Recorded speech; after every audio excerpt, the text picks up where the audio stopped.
Әке аты қасиетті. Үлкен үй, қара шаңырақ деген ұғымдармен сыйлы да құрметті. Қазақ әкенің тәлімі мен тәрбиесін қашанда қадір тұтып келген. Әкенің білімі мен қызметі, өзгелермен қарым-қатынасы баланың өнеге алатын тұлғасы. Ұл мен қыздың өсіп, жетілуі мен жеке тұлға болып қалыптасуына, қоғамдағы нақты орнын дұрыс табуына әкенің сіңіретін еңбегі зор. Әр отбасында әкенің орны ерекше. Алматы облысы Панфилов ауданы Көктал ауылының тұрғыны Рахымбеков Нұрлан Қайыпбекұлы 1962 жылы 4 шілдеде дүниеге келген. Абай атындағы орта мектепті бітіріп, өз ауылында қалып, мал шаруашылығымен айналысқан ардақты әке, құрметті азамат, бүгінгі күні бір отбасының тіреушісі. 2 ұл, 3 қыз өсіріп, оқытып, ұлдарын ұяға, қыздарын қияға қондырып, аяулы ата болып отыр. Өткен жылдарда кеңес өкіметі ыдырап, бұрынғы колхоз совхоздар тарап, кеткен заманда Санта Гертруда сиыры әр шаруашылыққа жекеменшікке таратылды.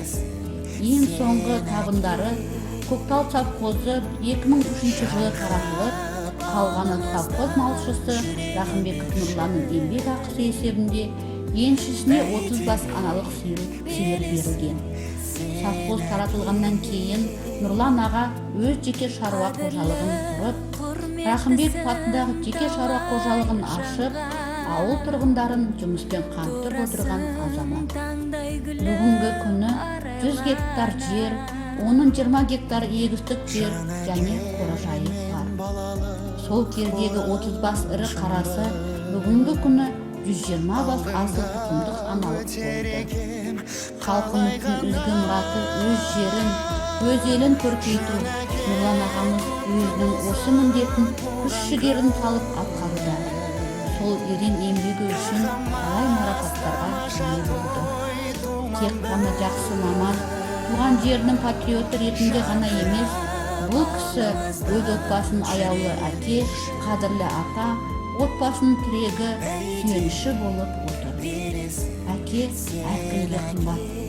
Әкені ардақтай білу керек. Өйткені ол отбасының ең басты мүшесі, яғни отағасы. Әкені ардақтау әркімнің міндеті. Себебі әке бұл өмірде өте қымбат адамдардың бірі болып табылады. Әке асқар тау деп бекер айтылмаған. Әркім өз әкесін әрқашан өзінен жоғары ұстауы керек. Әке көрген оқ жанар, бұл да әкеге байланысты ардақты айтылған сөз.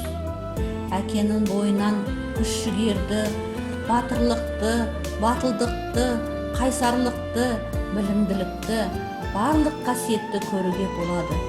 Бірі ақылды, білімді болса, бірі жігерлі қайратты, енді бірі батыр да батыл, қайсар болып келеді. Ал енді осы айтылғандардың бәрін Нұрлан әкеміздің бойынан көруге болады. Бүгінгі күні бұл қыздарынан 8 немере сүйіп, оларға қызықтарына бөлініп жүрген ардақты ата. Барлық адамдар әкені құрметтеуі, қастерлеуі, аялауы, оның өзінен жоғары ұстауы керек. Отбасының береке, ынтымағы үшін әкенің әділ, ұстамды болуы бала үшін орасан маңызға ие. Отбасының ұйытқысы, берекесі, мейірім шапағат көзі.